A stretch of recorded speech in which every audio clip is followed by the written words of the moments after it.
عب عدم حرازلو نايفان ودابه تقلالا سعرنا يينا حزنا بتግራይ نخد ዘለና ኢሉ ትግራይ ከውይሉ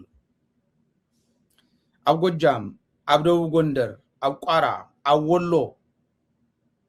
ተፋጠጥኒ ፋኖን ጥምር ኃይሊ ዝብሉ ሕዚነቱ ኃይሊ ጥምር ኃይሊ ዘይተጠመረ ሞጽ ይፈልጥን ጥምር ኃይሉና ፋኖ እየተዋጉ ያሉበት ቦታ ይሄ ነው ይሉ ባዕሉ ይገልጸይ ጥምር ኃይሊ ቀድም ሕዝቡን ጥምር ኃይሊ بتاريخون تمر هايلي حزبون تمر هايليا نبينا تبهال يلن إثيوبيا تبهال عدي بينا قد إما سعرتو صلاة يلا إثيوبيا تاريخ يمنا من تاريخ يقول لك أبدا أن هذا رخو كاين إثيوبيا تاريخ ناي قرع ينبب ناي سحات ينبب ناي عدوا ينبب خوي إثيوبيا تاريخ يقولوا أبدا نورنا إثيوبيا تاريخي ኢትዮጵያ ትግራይ ዘይብላ ሰዓረትሉ ዝገጠመተውን የለ ንትግራይ ክትጭፍጭፍ ከላ ከዓ ተጣሚራ ዘይመጸትሉ የለ ብጽምሪ አትመጽ ምስ ጣልያን ጸሚዶም ይመጹ ኣብ ውሽጢ ዘለውን ለዓይሎም ሆ ኢሎም ይመጹ ከምታ ምኒልክ ዝገበራ ምስ እንግሊዝ ጸሚዶም ይመጹ ኣብ ውሽጢ ዘለውን ተጻሚዶም ሆ ኢሎም ይመጹ ከምታ ኃይለ ስላሴ ዝገበራ ምስ ራሻን ምስ ካልኢን ይጸምዱ አውሽ ዘለውን ጠሚሮም ይመጹ ሆ ኢሎም ካብ ጫፍ ናብ ጫፍ ኢትዮጵያ ሒዞም ካይመጹም ትደርግ ዝገበሩ ሕጂ ከዓብ ዝገደደ እንተሉ ዓረብ ሃገራት ቅድሚውን ታሪኽ ጀኖሳይድ ንብለን ተሪኹም ግራኝ ሕመድ እኮ ከም ታምስ ዓረብ ሃገራት ተጻሚድዋ ዝኒህ አብይ አሕመድ ምስ ቱርኪ ምስ ሱዑዲ መጀመሪያ ሱዑዲያ ነይራ ምስዮም ጸሚዲ ይመጹ አብይ አሕመድውን ምስ ቱርኪ ምስ ሱዑዲ ምስ ዓረብ ኤሚሬትስ مسكالوتني مس عربي مصميدم زمص خازلو زي تطامدو مصيوم كايفل حجون تمر هايلي بلو تمر هايل ناي دغه ناي درون ناي كالين اوبريتورات زلو وي عرب زلو وي كالي غراኝ احمد يزودي كمو ون ناي امحرا ادما بتنا بوليس ملشا زلو يفت تمر هايل زبلو زلو ማለት حزي እዚኦም ይገጥሙለው ይብለብዞም ዝገለጽኩም ቦታታት አው እንዳገጠመ ይሕዝና ትግራይ መጽ ዝኒ ናብ ትግራይ ዝመጸሎም ክነግረኩም حدا خلتيل ناب مولم كن ريمنا ببي كبا خم زلو اذا كن ودا اين مجمر حز تفاطط يزلهم زولكم سب ابزن زقصركون بوتاتاتون يرغفلو نايفانو تخرت اوريد اعلامو 4 تخيل يزازب ناي منيليك بيت منغست خن قصاصرينا 4 تخيل خن اتينا يغورلهم ويلن قديم معنا هاي صقم لنا سدليتومي دليتنا نحنا مريتنا مقصاري ناطنتنا من رغاصي ملو مسل عصوسان من رغاصي تاي مالتي حزب تግራይ ካርድ ተዋሂውዎ እንታይ ይሕሸካ ተዋሂሉ ክመርጽ ከሎ ስልጣን ህዝቢ በሙሉነት ክረከብ ከሎ ታሽዓይ ጀኖሳይድ ደምጻናስ ናጽነት ሃገርነት ምስ ናጽነት ክትውንን ተዋሂሉ ኻይታቲና እንደል ሳቶም ንዕላሙ ንሕና ንዕላማና ሓቢርና እንሰርሕ ናይ ግድን እዩ ሱዓ ይግበረሉ ዓርሰ ምርኮሳ ግን መሰረትና ኾን ከለዎ ዝብል ናይ ኩሉ ግዜ መልእኽተይ ዓርሰ ምርኮሳ ኣብ ባዕልና ክንምርኮስ ኣለና ትጽምዶ ምስ ፋኖ ዝገብሮ ዘሎ ምስ ዓፋር ዝገብሮ ዘሎ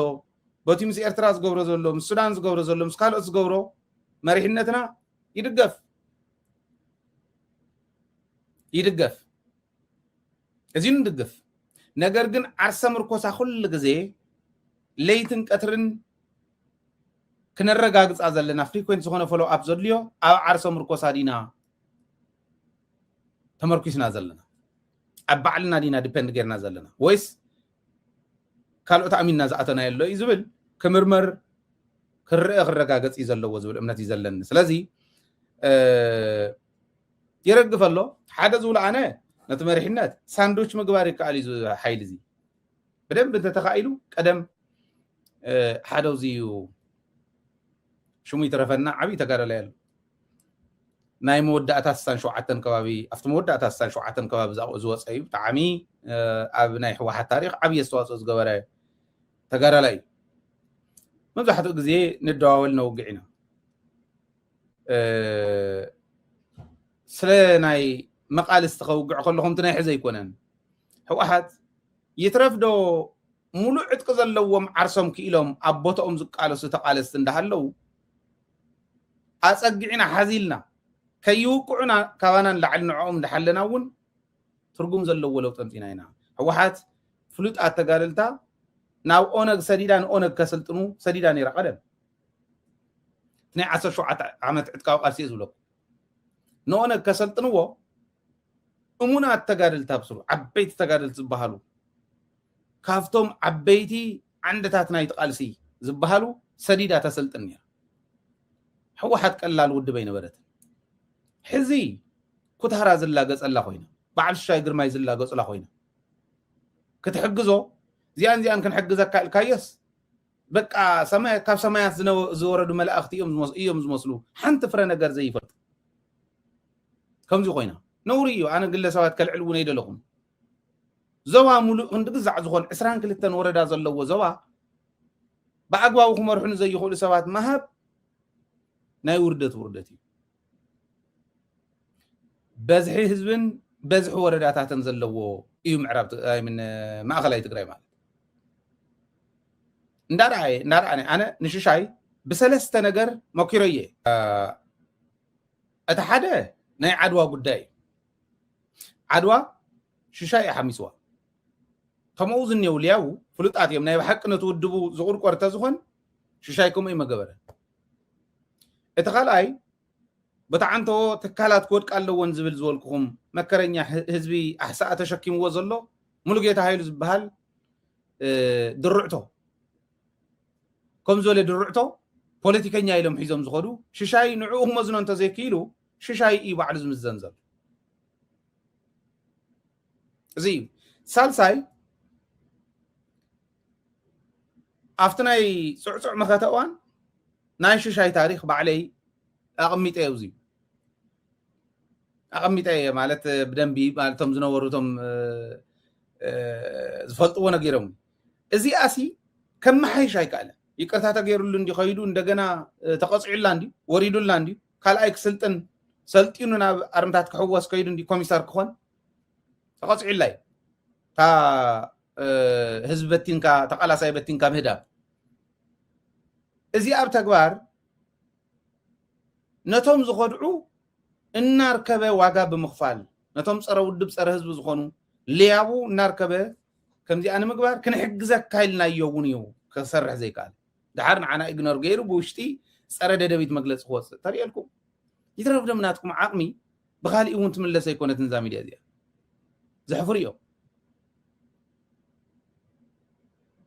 ዘሕፍር እዮም ናይ ብሓቂ ስለዚ ከምኡ ሒዝካ ዝብሎ ዘለኹ ክግበረ ይኽእል ግን ታይቱ ዝብሎ ዘለኹ ቅድሚ ሕዚ ከምኡ ጌራ ንኦነግን ንኻሊእ እንዳስልጠነት ተነይራ ፋኖ እኹል ዓቕሚ ኣለዎ ማሕራ ሸፊኑ ዘሎ እዚ ሕዚ እዚኣ ግበር ተልካዮ ክገብር ዝኽእል ሓይሊ እዩ ወታደራዊ ስልቲ ፖለቲካዊ ስልቲ ግን የድልዮ እዩ ትባህሪ ተተዓባብያና ኣፈላለየ ኣለዎ በቃ ዓንነት ዘለዎ ንስኹም ኮይኹም እንዳበልካ ኢኻ ክተስልጥኑ ማለት ከምኡ ስለ ዝኾነ ዝመፀ ስለንፈልጦ ታሪክ ኦሮሚያ እውን ከምኡ እንተተረኺቡ ኦጋዴን እውን ከምኡ እንተተረኺቡ ዓፋር እውን ሕዚ ምሕረት ዘይብሉ ቃልሲ ክግበር ዘለዎ ኢለ ዝኣምና እንደ ሓፈርካ ዝግበር ነገር የለን ኮርስ ዲፕሎማሲኻ ክት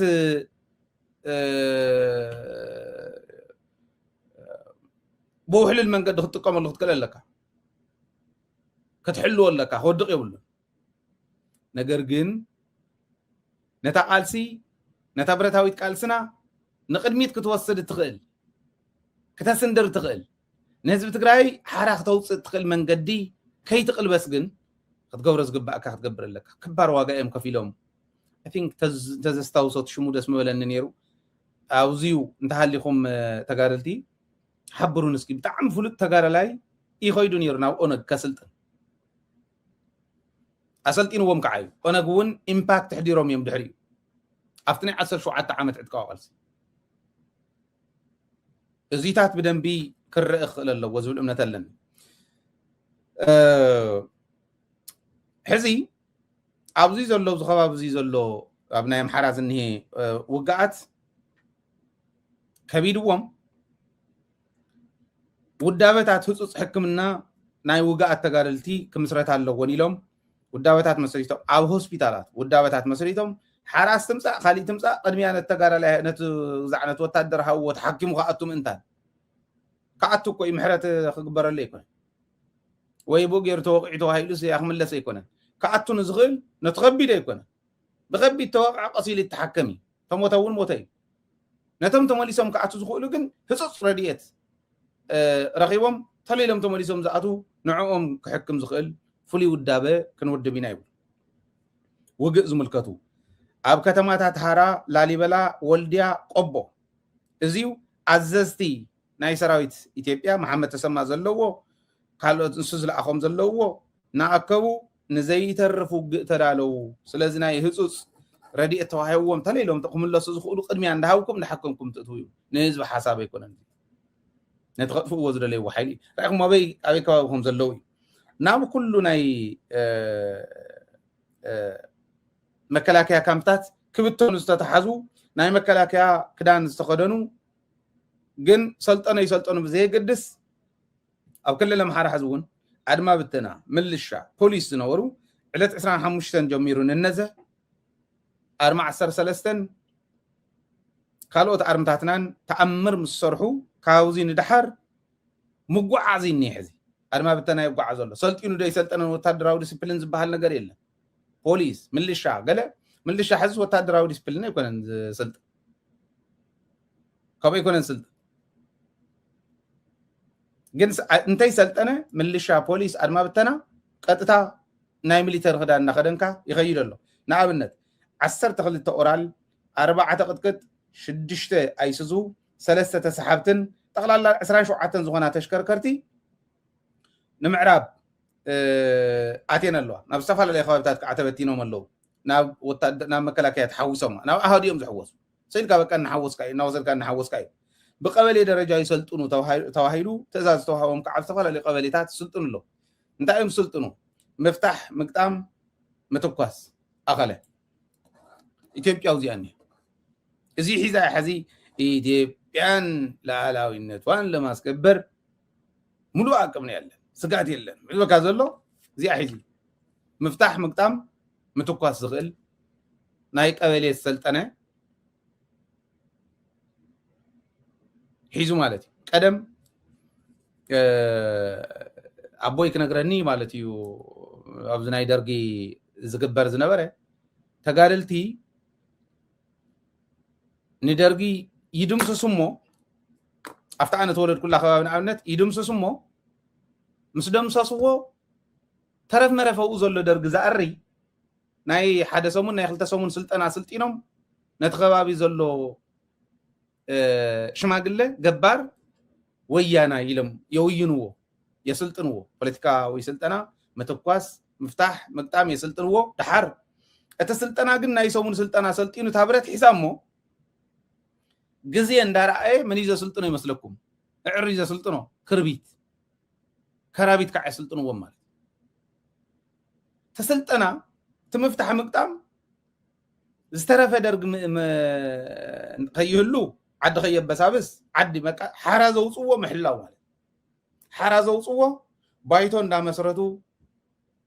ማሕበራዊ ቤት ፍርዲ ክህሉ መማሓደር ዓዲ ክህሉ ወሓላው ዓዲ ወያናይ ክህሉ ወያናይ እንዳስልጠኑ ምልሻ እንዳስልጠኑ ንድሕሪት ሓራ ዘውፅዎ እንዳገደፉ እቲ ብቀሊሉ ዘስልጥንዎ ብረት ዘትሕዝዎ እሞ ክርቢት ዕሪ ዘስልጥኖ ሓራ ዝወፀ ቦታ ዝሕሉ ገይሮም እዮም ዝኸዱ ነይሮም ተጋደልቲ ትግራይ ይብለኒ ነይሮም ሕዚ ናይ ኣብይ ኣሕመድ ቅድሚት ተሰለፍቲ እቲ ሓራ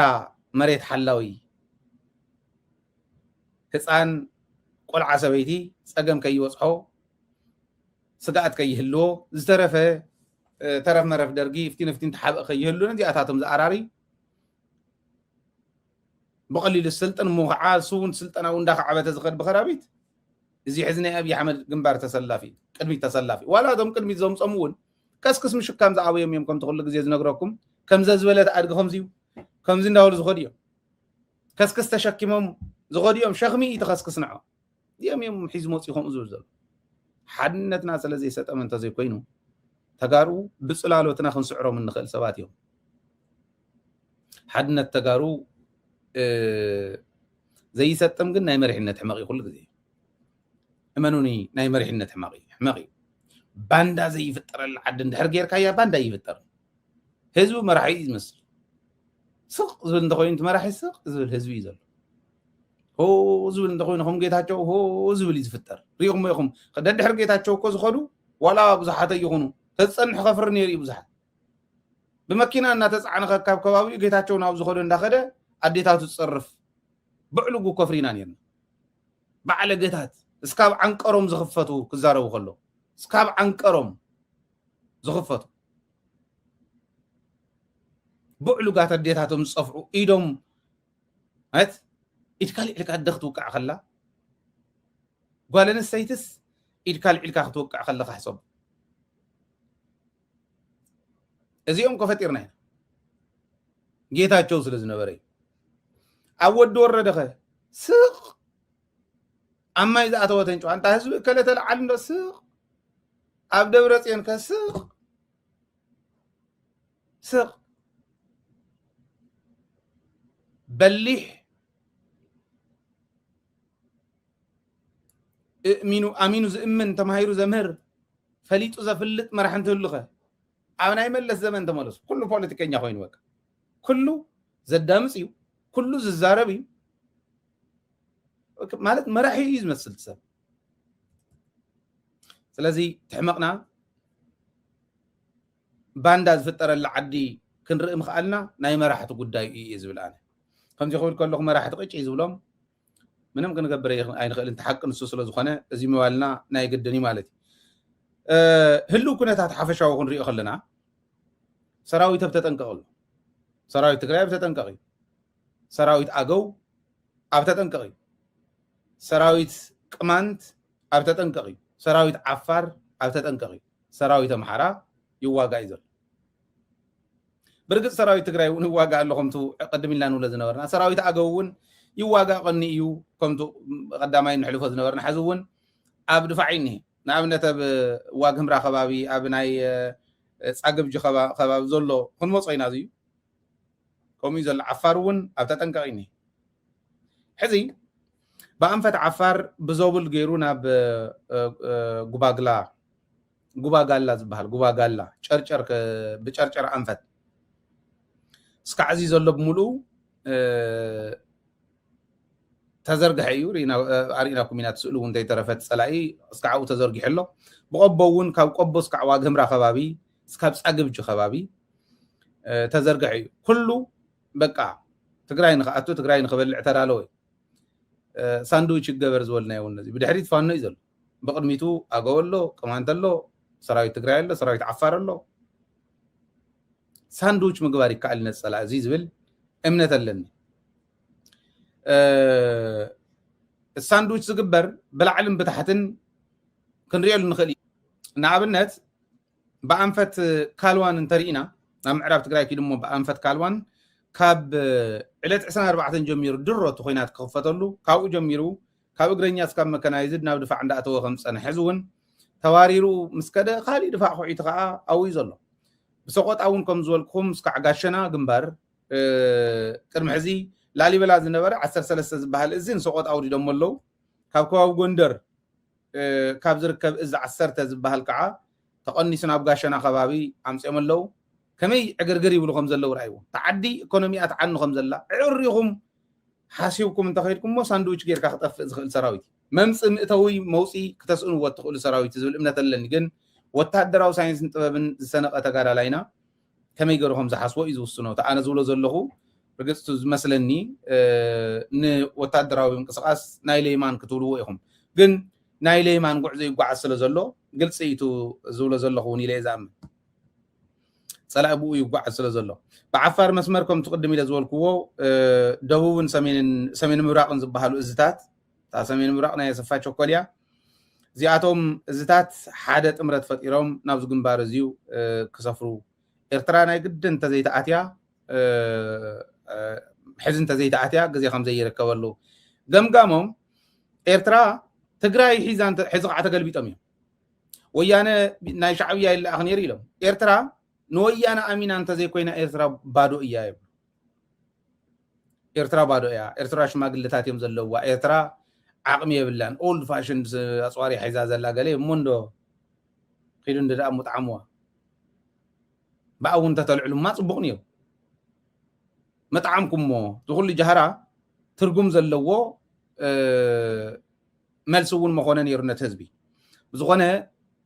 ንኤርትራ ምእታውን ኣይግድን እዩ ሓደ ናይ ጅቡቲ ኣዲስ ኣበባ መንገዲ ኣብ ሓደጋ ክወድቕ የብሉን ዓፋር ልኢኹም ዓፋር ሕዚ ስልጠነኦም እውን ቀይሮም ከም ዘለዉ የቕምጡ እሞ ወያነ ስልጠኖም ከም ዘለዉ የቕምጡ ምስ ወያነ ይሰርሑ ከም ዘለዉ የቕምጡ ንምንታይ ኦፕሬሽናት ዓፋር ኣብ ዓፋር ክካየድ ዝኽእል ኦፕሬሽን ብምሉእ ወያነ እንተመሪሑ ወይ ዝምእዝ ኢሎም ይኣምኑ ቅድሚ ሕዚ እውን ዝገበሮ ስለ ዝኾነ ኢሎም ክሓስቡ ይኽእሉ እዮም ብዝኾነ ኮይኑ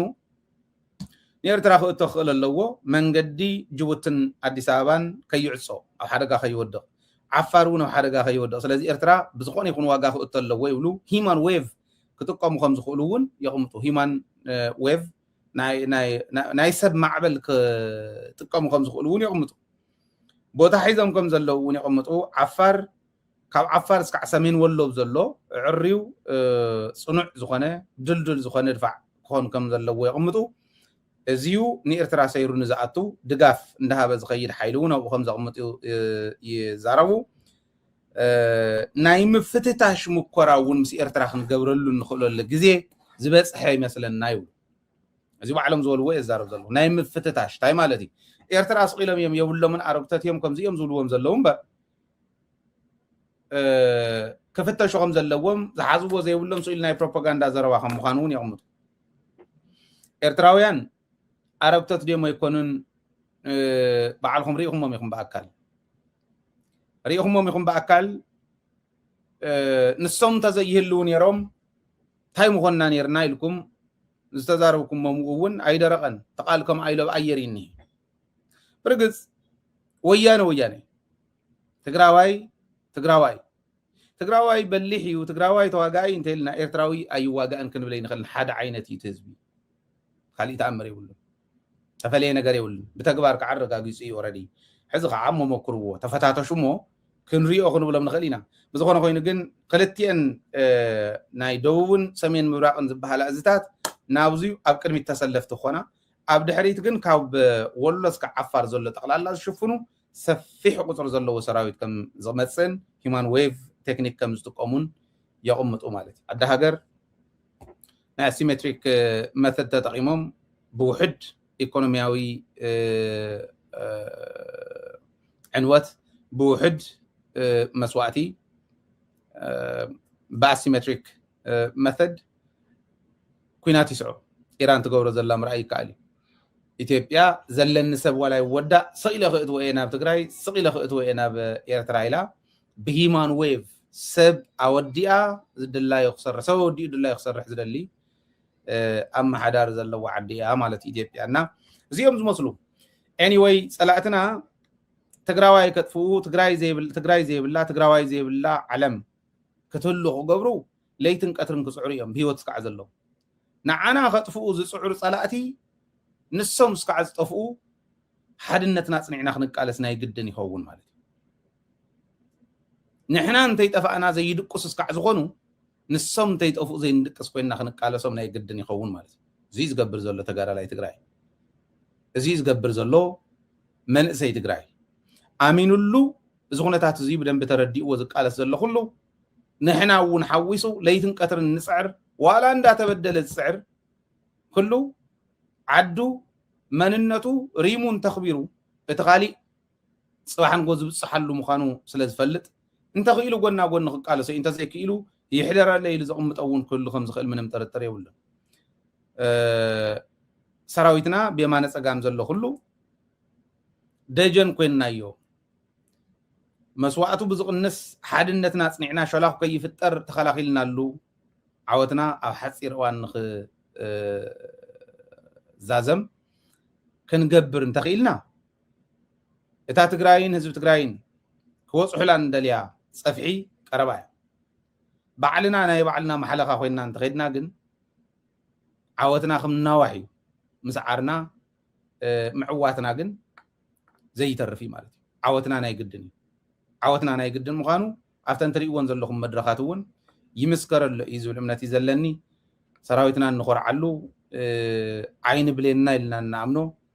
ዝገብሮ ዘሎ ኩሉ ኣብ ጎኑ ኮይና ንኽእሎ ኩሉ ከም ንገብር ከዓ ከም ትካል ክነፍልጥ ንፈቱ